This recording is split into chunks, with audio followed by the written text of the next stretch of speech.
Guys welcome back in another video. आज हम 11th NCERT का चैप्टर नंबर 2 देखेंगे जिसका नाम है बायोलॉजिकल क्लासिफिकेशन। तो इसमें मेनली क्लासिफिकेशन के बारे में ही बात करेंगे।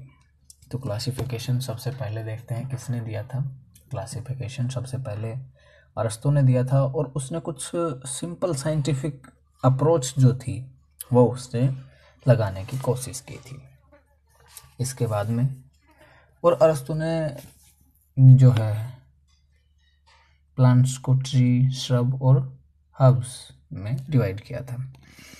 इसके बाद में 2 किंगडम क्लासिफिकेशन सिस्टम आया जिसमें प्लांटी एनिमेलिया 2 किंगडम बना दिए और लोकोमोशन एंड सेल वॉल की प्रेजेंस और एब्सेंस के आधार पर ये बनाए थे। हालांकि इसके डिमेरिट्स बहुत ज़्यादा थे। इसके डिमेरिट्स की बात करें तो प्रोकैरियोट्स एंड यूकैरियोट्स के बीच में ये डिस्क्रिमिनेशन नहीं कर पाते थे। ये क्लासिफिकेशन सिस्टम के आधार पर हम प्रोकैरियोट्स एंड यूकैरियोट्स में डिफरेंस नहीं बता सकते हैं। और प्लांट किंगडम में ऑटोट्रोपिक प्लांट्स के साथ हिट्रोट्रोपिक फंगी भी शामिल किए। क्यों, किसी को नहीं पता, इसको एक्सप्लेन नहीं कर पाए हैं। यूनिसेल्युलर जीवों के साथ मल्टीसेल्युलर जीवों को रखा गया है। क्यों, इसका भी कोई जवाब नहीं है।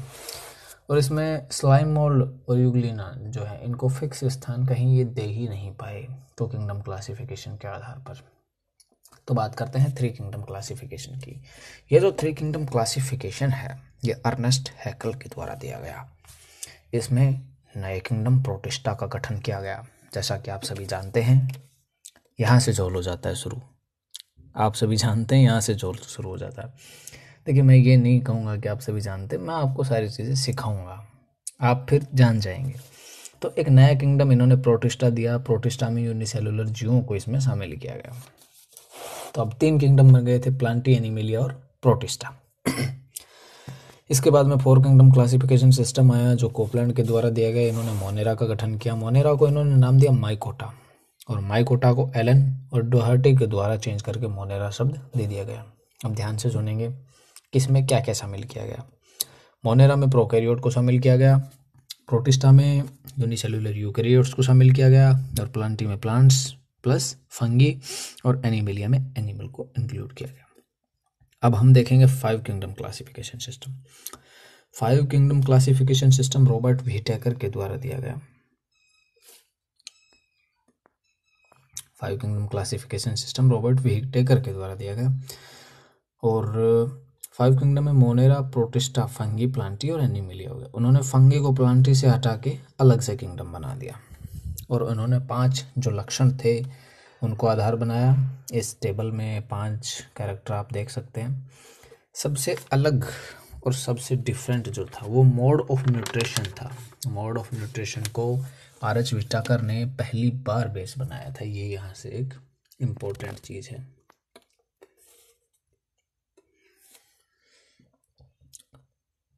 ठीक है, इसके अलावा ये जो भी मैंने चीज़ें अभी बताई हैं कि जो 2 किंगडम क्लासिफिकेशन सिस्टम है उसकी डीमेरिट्स क्या क्या थी, तो ये जो ग्रीन अंडरलाइन चीज़ें हैं ये सारी वही हैं। इनको आप पढ़ेंगे तो इनको डिटेल्ड एग्जाम्पल भी देखेंगे यहाँ से। तो आगे हम बात करते हैं। चलिए चैप्टर की शुरुआत कर लेते हैं। सबसे पहले हम बात करेंगे मोनेरा की। हाँ, एक 6 किंगडम क्लासिफिकेशन सिस्टम भी था जो कार्ल हुइज के द्वारा 1990 में दिया गया और इसमें डोर्मिन को लार्जेस्ट रैंक या कैटेगरी माना गया। ठीक है, तो 6 किंगडम क्लासिफिकेशन सिस्टम में ये ध्यान रखेंगे कि ये प्रपोज किसके द्वारा किया गया था। तो ये कार्ल हुइज के द्वारा प्रपोज किया गया था।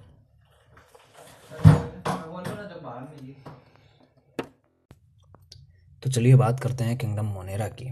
तो किंगडम मोनेरा कहाँ से आया ये आप सभी जानने गए हैं। अब किंगडम मोनेरा में आप बैक्टीरिया प्लस बीजीए पढ़ेंगे। बैक्टीरिया में आर्की बैक्टीरिया, यू बैक्टीरिया आप देखेंगे। यहाँ पे बैक्टीरिया ऑलमोस्ट एवरीवेयर देखे जा सकते हैं। ये लाइन एक तो यहाँ पे इम्पोर्टेंट बनती है। इसके अलावा जो ये शेप से रिलेटेड क्वेश्चंस हैं इनमें इनका एग्जाम्पल जैसे vibrio, विब्रियम, round vibrio, coma shape होते हैं। फ्लेजिलम में फ्लेजिला होता है। स्पोर्स ये दंडाकार के होते हैं। कोकोई जो होते हैं ये राउंड शेप होते हैं। तो ये आप थोड़ा सा ध्यान में रखेंगे, यहाँ से क्वेश्चन इस टाइप का बन सकता है। देखिए, जो बैक्टीरिया है इसकी स्ट्रक्चर बहुत ही सिंपल होती है और बिहेवियर इसका जो होता है वो बहुत ही कॉम्प्लेक्स होता है। एक्सटेंसिव मेटाबॉलिक डाइवर्सिटी इसमें पाई जाती है। और बैक्टीरिया जो होता है ऑटोट्रोपिक होता है, कुछ हेटरोट्रोपिक भी होते हैं, कुछ पैरासाइट भी होते हैं। पैरासाइट जो ऑर्गेनिज्म पे डिपेंड करे, मतलब जो कि फूड के लिए ऑर्गेनिज्म पे डिपेंड करे उसको पैरासाइट कहेंगे। डेड ऑर्गेनिक मैटर पे जो डिपेंड करे उसको सैप्रोफाइट कहेंगे। तो सबसे पहले हम बात करते हैं आर्कीबैक्टीरिया की। मोस्ट एंशिएंट बैक्टीरिया है, या इसको हम लिविंग फॉसिल्स भी बोल सकते हैं आर्कीबैक्टीरिया को।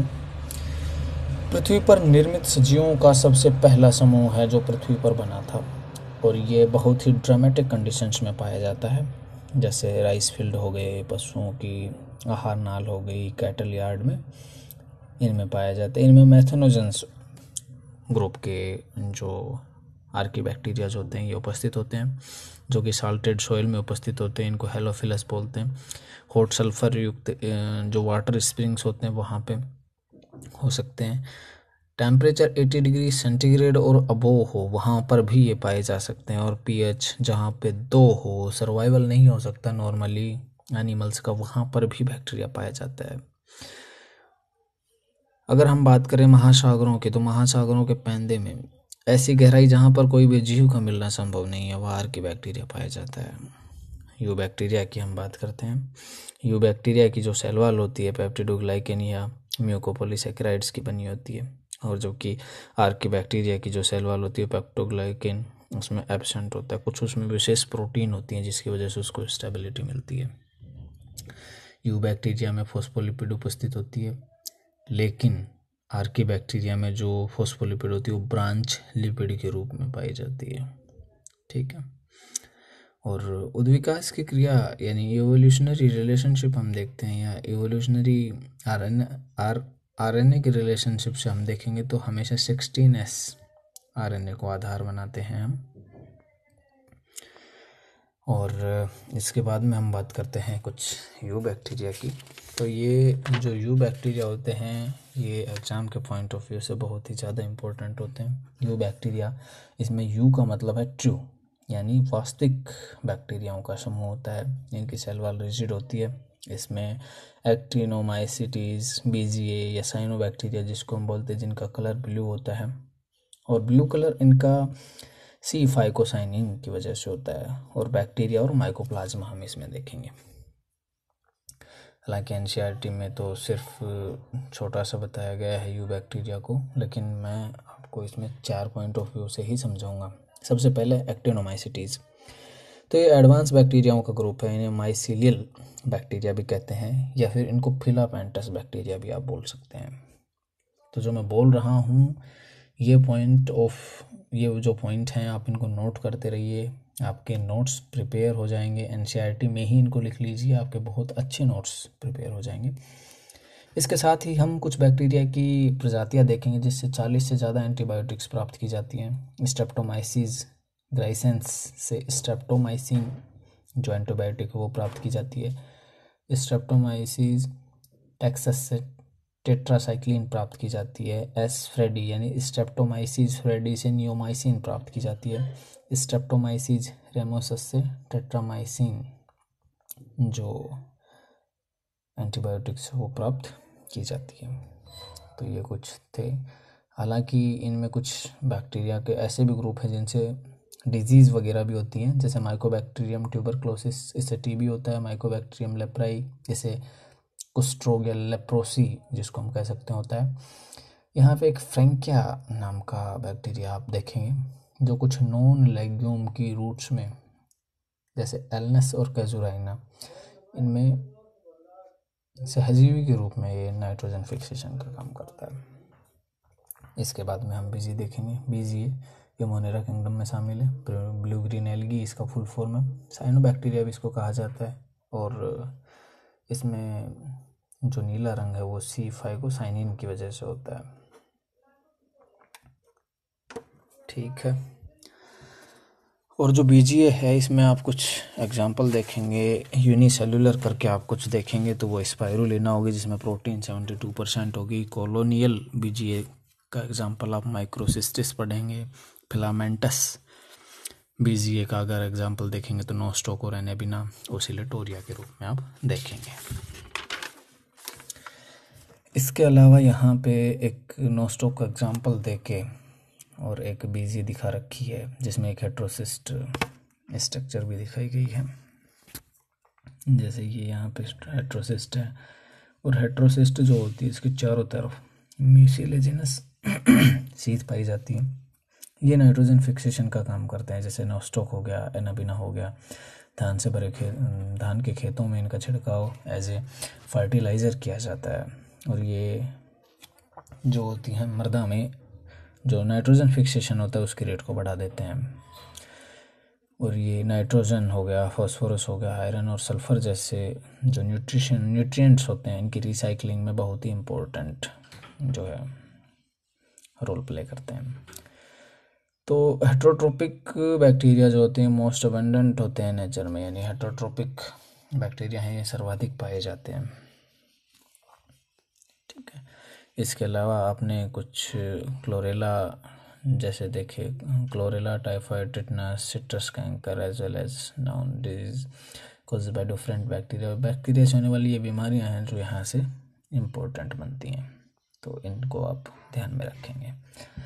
ये बीमारियां यहाँ से पूछी हुई हैं, काफ़ी बार एग्जाम में पूछी जाती है। और माइकोप्लाज्मा तो बहुत बार पूछा गया है। तो देखिए माइकोप्लाज्मा में कम्प्लीटली सेल वॉल एब्सेंट होती है और सबसे छोटी लिविंग सेल्स के रूप में इसको जाना जाता है जो विदाउट ऑक्सीजन सर्वाइवल करती है। और माइकोप्लाज्मा जो होते हैं ये नेचर में पैथोजेनिक होती है एनिमल एंड प्लांट्स के लिए। तो चलिए बात करते हैं किंगडम प्रोटिस्टा की। तो किंगडम प्रोटिस्टा जो है इसकी बाउंड्री की अगर बात करें तो ये बाउंड्री इसकी वेल डिफाइंड नहीं है कि इसकी ये बाउंड्री है और इसमें हम ये शामिल करेंगे, ऐसा कुछ भी हम प्रोटिस्टा के केस में कह नहीं सकते हैं। एक फिक्स क्राइटेरिया नहीं है कि इससे इधर जो है ये इस प्रकार से प्रोटिस्टा में इसको रख देंगे, या इधर की बात करें तो हम इसको रख देंगे। तो इसकी कोई फिक्स बाउंड्री नहीं होती है प्रोटिस्टा की। अब प्रोटिस्टा में डिफरेंट टाइप के जो है एग्जाम्पल्स हमको पढ़ने को मिलेंगे, बहुत सारे एग्जाम्पल्स हमको यहाँ देखने को मिलेंगे। इस बुक में हम Chrysophyta, dinoflagellates, euglenoids, slime mould और प्रोटोजोन्स पढ़ेंगे जो प्रोटिस्टा के अंतर्गत आते हैं। तो सबसे पहले क्राइसोफाइटा को देखें। तो क्राइसोफाइटा में डायटम्स एंड वो डेस्मिड्स आते हैं जिनको गोल्डन एल्गी भी हम कह सकते हैं। ठीक है। और इनको प्लैंक्टॉन्स भी बोला जाता है, फाइटोप्लैंक्टॉन्स बोला जाता है क्योंकि पैसिवली वाटर करंट के ऊपर फ्लो करते हैं। इनमें खास बात क्या होती है कि इनकी सेल वॉल जो होती है वो ओवरलैपिंग दो शेल से मिलकर बनी होती है। जैसे साबुन और साबुन का सोप बॉक्स जो होता है, तो उस टाइप से इसकी जो सेल वॉल है वो फिट होती है। देखिए जैसे ये हो गया और इसके नीचे ये हो गया, तो जो सेल वॉल होती है वो कुछ इस प्रकार से फिट होती है।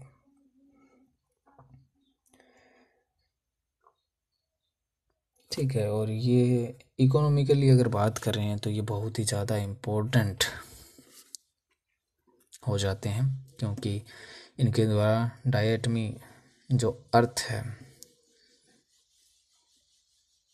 डायटमोसियस अर्थ है वो प्राप्त की जाती है, जिससे polishing, filtration of oil and syrup formation का काम किया जाता है।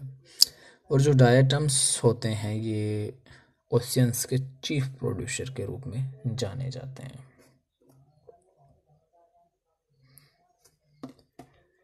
अब बात करते हैं डायनोफ्लैजिलेट्स की। तो ये जो डायनोफ्लैजिलेट्स होते हैं इनमें एक्टिव मूवमेंट नेक्टॉन्स कहलाती है और एक्टिव मूवमेंट सीले या फ्लैजिला के द्वारा इनमें होती है कंप्लीट।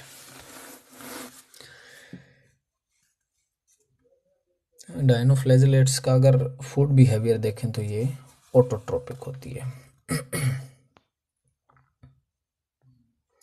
और इनकी जो सेल वॉल होती है सेलुलोजिक प्लेट से मिलकर बनी होती है। इनमें एक कोनियोलेक्स का एग्जाम्पल बताया गया है जिसमें मल्टीप्लिकेशन बहुत ज़्यादा होता है और उसमें इतना तेज़ मल्टीप्लिकेशन होता है कि बहुत हज़ारों की संख्या में ये महासागर में फैल जाते हैं, जिसको रेड टाइड कहते हैं, और जो पानी का कलर है उसको रेड रेड कर देते हैं। तो चलिए अगला हम देखते हैं यूग्लिनोइड्स। तो यूग्लिनोइड्स है, इसमें फ्रेश वाटर एनिमल्स को शामिल किया गया है। फ्रेश वाटर ऑर्गेनिज्म पाए जाएंगे इसमें सारे। इनमें जो सेलवाल है वो एब्सेंट होगी और सेलवाल की जगह इनमें प्रोटीन रिच एक लेयर पाई जाती है जिसको कहते हैं, जिसको क्या कहेंगे, इस प्रोटीन रिच लेयर को यहाँ पे पेलिकल बोलते हैं। ये बिहेवियर में मिक्सोट्रोपिक होते हैं। मिक्सोट्रोपिक का मतलब है कि ये दिन के समय में जब सनलाइट प्रेजेंट होगी तो उस टाइम पे फोटोसिंथेसिस का काम करते हैं, और नाइट टाइम में जब लाइट उपस्थित नहीं होती है तो ये जो छोटे छोटे जंतु जो होते हैं उनका भक्षण करते हैं।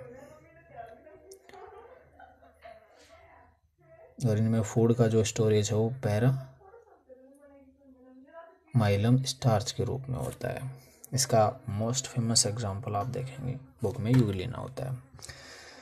तो चलिए अगली बात हम करते हैं स्लाइम मोल्ड्स की। तो स्लाइम मोल्ड्स जो होते हैं नेचर में ये हेट्रोट्रोपिक, ये सेप्रोफाइट का मतलब जो है कि दूसरों पे डिपेंड करते हैं। ये प्रोटिस्टियन फंगी कहलाती है। इसमें सेल्स का जो एग्रीगेशन जो है ये प्लाज्मोडियम कहलाता है। सूटेबल कंडीशन में ये प्लाज्मोडियम का निर्माण करते हैं जो कि ग्रो करता है और टाइम के साथ धीरे धीरे ये स्प्रेड हो जाता है। और अनफेवरेबल जब कंडीशंस होती हैं तो उनमें ये जो प्लाज्मोडियम होते हैं ये डिफ्रेंशिएट हो जाते हैं और फ्रूटिंग बॉडीज जो होती हैं ये स्पोर्स अपने शरीर पे धारण कर लेती हैं। ये स्पोर्स होते हैं, इनमें ट्रू सेल वॉल्स होती हैं और ये रिजिड कंडीशंस जो होती हैं, एक्सट्रीमली ड्रामेटिक कंडीशंस जो होती हैं उनमें हजारों सालों तक ये सरवाइव कर सकते हैं। और ये स्पोर्स हैं इनका बाय एयर करंट इनका फ्लो हो जाता है। तो अगला जो है वो बात करते हैं हम प्रोटोजोन्स की। तो इसमें 5th नंबर पे हम पढ़ते हैं प्रोटोजोन्स। प्रोटोजोन्स में जो डिजीज़ है ये यहाँ पे इम्पोर्टेंट है। तो यहाँ पे कुछ प्रोटोजोन्स के टाइप बता रखे हैं। प्रोटोजोन्स में अगर फूड नेचर की बात करें तो वो पैरासाइट होते हैं या हेट्रोट्रोप्स होते हैं, यानी पैरासाइट या प्रीडेटर्स के रूप में पाए जाते हैं। देखिए मोनेरा की बात करें, मोनेरा में एग्जाम्पल एक बीजीए ले लेते हैं। तो बीजीए में क्लोरोफिल ए उपस्थित होता है। प्रोटिस्टा में बात करें तो प्रोटिस्टा का एक एग्जाम्पल यूग्लिनोइड्स देख लेते हैं। इसमें क्लोरोफिल ए और बी प्रेजेंट होता है। अब तीसरा बात करें एल्गी में, तो एल्गी का एग्जाम्पल ग्रीन एल्गी में क्लोरोफिल ए बी और कैरोटिनोइड्स, यानी मोनेरा में क्लोरोफिल ए, प्रोटिस्टा में क्लोरोफिल ए और बी, और एल्गी में क्लोरोफिल ए बी और कैरोटिनोइड्स प्रेजेंट होता है। ये आप एक इवोल्यूशनरी रिलेशनशिप इनमें देख सकते हैं। तो प्रोटोजोन्स के कुछ यहाँ पे आप एग्जाम्पल जो है ये देख रहे थे। इसके अलावा यहाँ पे फाल्सफिट सूडोपोडिया जो बनते हैं अमीबा में ये बता रखा है। एंटअमीबा एक पैरासाइट है ये बता रखा है। यहाँ पे स्लीपिंग सिकनेस डिजीज़ का एग्जाम्पल ट्रिप्नोसोमा दिया गया है और इसमें बताया गया है कि सबसे जो नोटोरियस होता है वो प्लाज्मोडियम होता है। इसके अलावा इसमें कुछ खास क्वेश्चन बनते नहीं हैं। इसके बाद हम बात करते हैं किंगडम फंगी की। तो देखिए ये जो फंगी है सबसे पहले तो बात करते हैं कि नाम किसके द्वारा दिया गया था। ये जी बोहिन के द्वारा नाम दिया गया था। जो फंगस है इसकी स्टडी साइंस के जिस ब्रांच में किया जाता है उसको माइकोलॉजी बोलते हैं। और यहाँ पे एक पॉइंट दिया गया है कि जो सरसों की जो लीव्स होती हैं यानी मस्टर्ड लीव जो होती है उन पे वाइट स्पॉट देखने को मिल सकते हैं। आपको ये रहा, इस पे वाइट स्पॉट देखने को मिल सकते हैं जो कि एल्बुगो कैंडिडा के द्वारा होता है। ठीक है। और इसमें लाइकेंस के बारे में बता रखा है कि लाइकेंस का आप यहाँ नीचे पढ़ सकते हैं। चलिए ये पूरा ग्राफ ही पढ़ के बता देते हैं कि जो मोस्टली फंगी जो होते हैं ये हेट्रोट्रोपिक होते हैं और सॉइल से ऑर्गेनिक मैटर्स जो होते हैं ये इनका एब्जॉर्प्शन करते हैं, इसीलिए इसको सेप्रोफाइट भी बोलते हैं। सेप्रोफाइट इनको इसलिए बोलते हैं क्योंकि डेड सब्सटेंसेस जो होते हैं उनसे जो है ये फूड मटेरियल जो है ये एब्जॉर्ब करते हैं।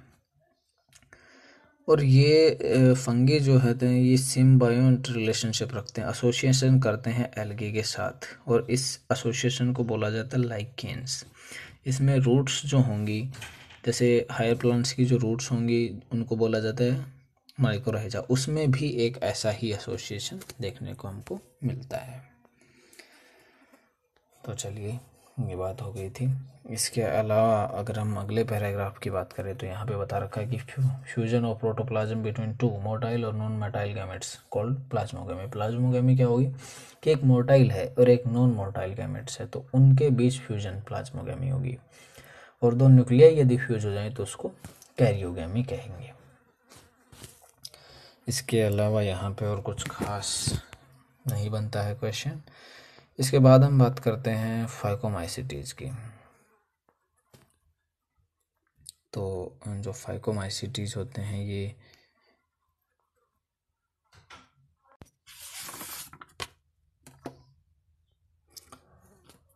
तो यहाँ पर हम एग्जाम्पल पे ध्यान देंगे। फंगस के सारे टाइप्स में हम मेनली एग्जाम्पल पर ध्यान देंगे। तो बात करते हैं हम फाइकोमाइसिटीज़ की। फाइकोमाइसिटीज़ होते हैं ये मेनली वुड जो होते हैं उन पे ग्रो करते हैं। म्यूकर राइजोपस जिसको ब्रेड मोल्ड भी कहते हैं, और एल्ब्यूगो जो इसको पैरासाइट फंगी कहते हैं और जो मस्टर्ड पे रहता है, तो ये इसके एग्जाम्पल है। म्यूकर, राइजोपस और एल्ब्यूगो ये तीनों इसके एग्जाम्पल है।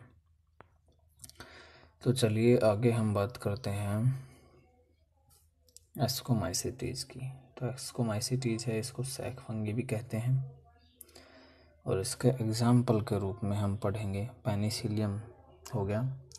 ये मोस्टली मल्टी सेलुलर होते हैं, लेकिन यूनिसेलुलर भी इनमें कुछ सदस्य पाए जाते हैं, जैसे पेनिसिलियम हो गया, और जो यीस्ट है सैकेरामाइसी। ये अगर बात करें पैरासाइट की, तो पैरासाइट के रूप में क्लेविसेप्स का एग्जाम्पल हम देख सकते हैं, और साइटोमियम को अगर हम देखें तो वो कैप्रोफिलस फंगी कहलाएगी।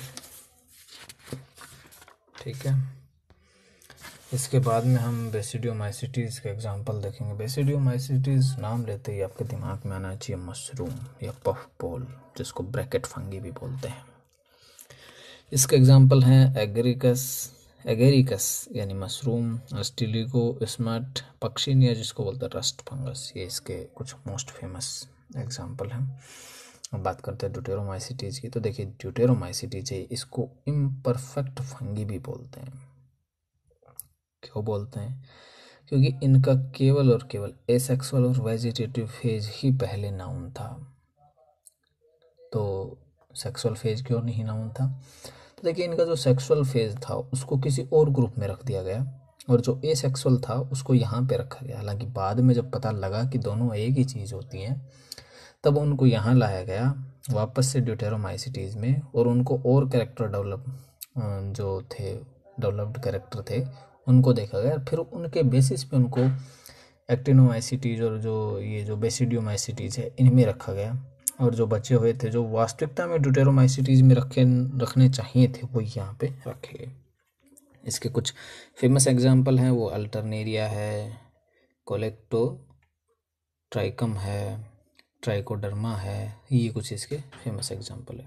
तो देखिए अल्टरनेरिया सोलेनी, इससे कौन सा रोग होता है? Early blight of potato. ठीक है। और जो कोलेटोट्राइकम है इससे red rot of sugar cane नामक डिजीज होती है। ट्राइकोडर्मा से साइक्लोस्पोरिन ए हम प्राप्त करते हैं। ओके, किंगडम प्लांटी है, ये चैप्टर नंबर 3 में पूरा पढ़ेंगे। किंगडम एनिमेलिया है, ये चैप्टर नंबर 4 में पूरा पढ़ाया जाएगा। वायरस, वायरॉइड एंड लाइकेंस, यहाँ से 5-6 क्वेश्चन आते हैं, उनमें से 2-3 क्वेश्चन यहाँ से हर साल पक्का पूछे जाते हैं।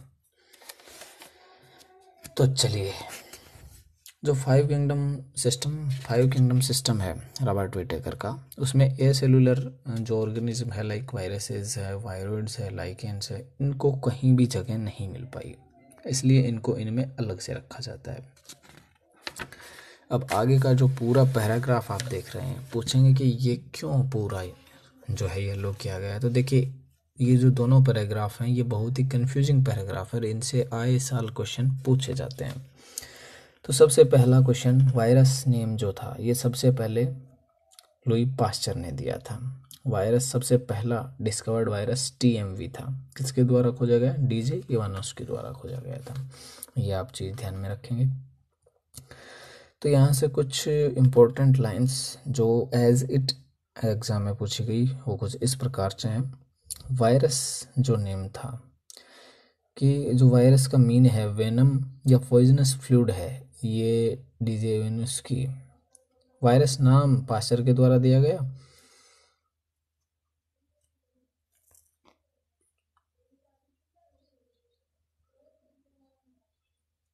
मतलब सबसे पहले लुई पास्चर ने बताया कि वायरस का मतलब वेनम या पॉइजनस होता है।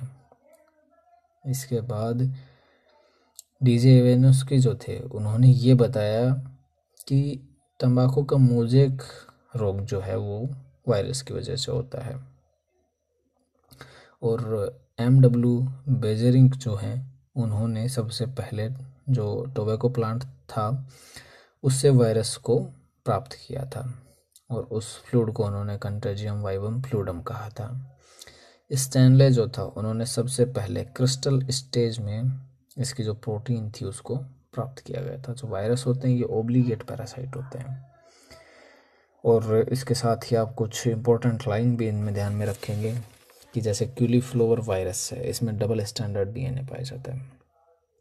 Plants have single standard RNA। जो प्लांट इन्फेक्टेड प्लांट्स होते हैं, वायरस जो होते हैं, प्लांट वायरस जो होते हैं उनमें सिंगल स्टैंडर्ड RNA पाया जाता है, सिंगल स्टैंडर्ड RNA पाया जाता है। वायरस जो होते हैं इन्फेक्ट जो करते हैं एनिमल को, वो सिंगल और डबल स्टैंडर्ड RNA रखते हैं या फिर डबल स्टैंडर्ड DNA भी रख सकते हैं। अगर बैक्टीरिया वायरस की बात करें, जैसे बैक्टीरियोफेजेस जो होते हैं उनकी हम बात करें, तो वो यूजुअली डबल स्टैंडर्ड DNA रखते हैं। और इनमें प्रोटीन का एक कोट पाया जाता है जिसको कैप्सोमीर कहते हैं, उसकी स्मॉल सब यूनिट्स कैप्सोमीयर्स कहलाती हैं। सॉरी, प्रोटीन कोट कैप्सिड कहलाता है, और ये न्यूक्लिक एसिड को प्रोटेक्ट करती हैं। इसके साथ ही वायरस से कुछ होने वाली बीमारियां यहाँ पे दी गई हैं, जैसे मम्स, स्मॉल पॉक्स हो गया, हर्पीज़ हो गया, इन्फ्लुएंजा, एड्स हो गया। इसके साथ ही हम प्लांट्स की डिजीज़ भी दी गई हैं, मोज़ेक फॉर्मेशन हो गया, लीफ रोलिंग हो गई, कर्लिंग हो गई, येलोविंग हो गई, वेन क्लियरिंग हो गई और ड्वार्फिंग हो गई। एंड स्टन ग्रोथ, यानी वो ग्रोथ जो रुक जाती है उसकी वजह भी वायरस को बताया गया है। वायरॉइड्स से रिलेटेड क्वेश्चन तो जो अभी जो PMT हुई है साल 2020 का ही क्वेश्चन था कि वायरस से रिलेटेड था। तो इसकी खोज TO डाइनर ने की थी। पोटैटो में स्पिंडल ट्यूबर जो डिजीज़ होती है ये वायरॉइड्स की वजह से होती है, और इसमें एक फ्री RNA पाया जाता है, इसमें प्रोटीन जो कोट होता है वो नहीं पाया जाता है। तो क्वेश्चन जो वायरॉइड से रिलेटेड था वो यही था कि वायरॉइड में प्रोटीन कोट निम्न में से किस में जो प्रोटीन कोट है वो एब्सेंट होता है, तो वो उसका एग्जाम आंसर जाएगा वायरॉइड्स।